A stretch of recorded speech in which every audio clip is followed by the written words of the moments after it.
She said intimacy with me was out of charity. That line burned into my head like acid. It wasn't whispered in anger or said during a fight.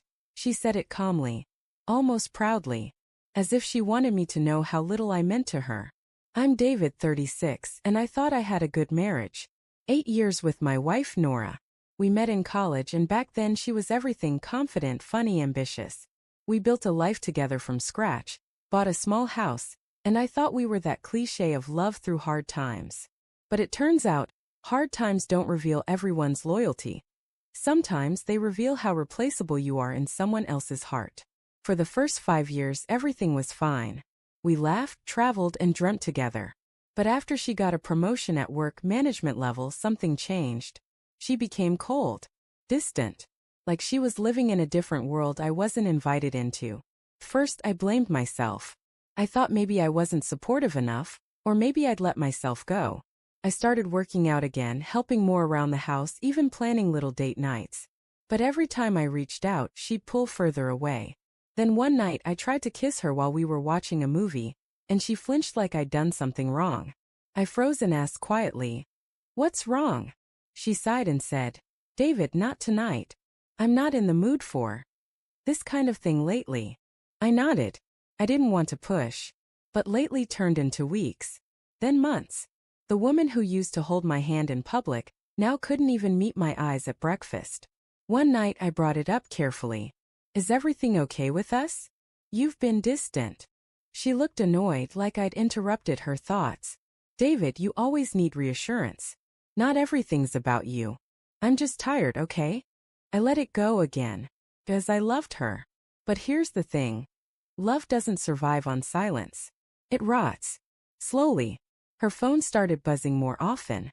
Late-night messages, laughter during texts, that little smirk when she'd turn her screen away. I didn't want to believe she'd cheat. Nora wasn't that kind of person. Or so I thought. One night, I walked into the kitchen around midnight to grab water. Her phone was on the counter, screen glowing. A message popped up. "You're the only one who understands me." And his name, Ethan. My stomach dropped. I didn't touch the phone. I just stood there staring as my mind screamed every possible explanation. Maybe it's a coworker, maybe I'm misunderstanding, but deep down I knew. That night I couldn't sleep. I stared at the ceiling, listening to her soft breathing beside me, wondering how long I'd been living a lie. The next day I acted normal. I started paying attention: who she texted, how often she smiled at her screen, how she suddenly started wearing perfume to work. 2 weeks later, the truth came out in the ugliest way possible. It was Saturday night. I'd cooked dinner, steak, her favorite, trying one last time to bridge whatever distance had grown between us. But she barely touched her food. She looked irritated, scrolling on her phone. Finally I asked, "Nora, can you put your phone down for 5 minutes and talk to me?" She rolled her eyes. "God, you're so needy lately." "Needy? I'm your husband, Nora. I just want to feel like we're still us." That's when she laughed, cold and sharp. "Us? David, wake up. You think this is some fairy tale? I'm not 20 anymore. And you're not exactly the man I married. You want the truth." I just stared at her, my chest tightening. "Yeah, tell me the truth." She set her fork down and said it, without hesitation. "Being intimate with you feels like charity, like I'm doing you a favor. I've lost attraction, David. Completely." For a moment I couldn't even breathe. My ears rang. My throat tightened. "Charity."